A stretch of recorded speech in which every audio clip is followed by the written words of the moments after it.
आपसे रिक्वेस्ट है दीदी के सिस्टम के चलते सपोर्ट करिएगा, आगे बढ़ाइएगा। एक प्यारा सा नाच गीत लेके आई कजरी कजरी गीत सुनिए और आनंद लीजिए गीत का। दीदी के चैनल को सपोर्ट करिएगा। जय है दीदी। बटे कजरी पे ननद के अवाई पिया नहीं हरे हम जाई पिया ना।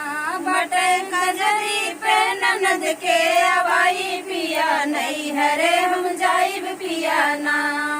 बगल बाबूजी के बैठे झगड़ा माई से लगावे, बगल बाबूजी के बैठे झगड़ा माई से लगावे। हमसे रोज रोज झगड़ा ना सहाई पिया नहीं हरे हम जाई पिया ना।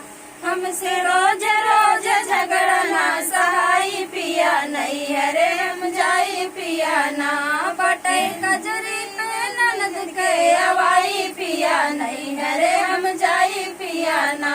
बटे रोज रोज कजरी के गवाई पिया नहीं हरे हम जाई पिया ना।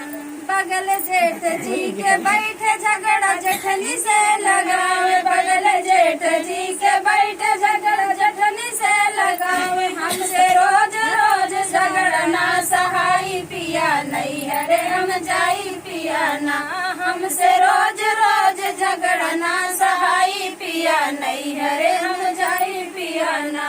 बटे कजरी पे ननद के अवाई पिया नहीं हरे हम जाई पिया ना। दिन भर खाना हम बनाई अपना बैठी के खाई, दिन भर खाना हम बनाई अपना बैठी के खाई।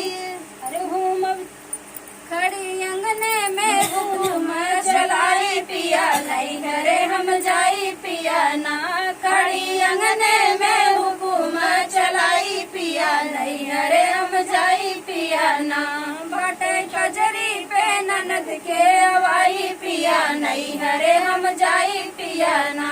बटे कजरी पे ननद के अवाई पिया नहीं हरे हम जाई पिया ना।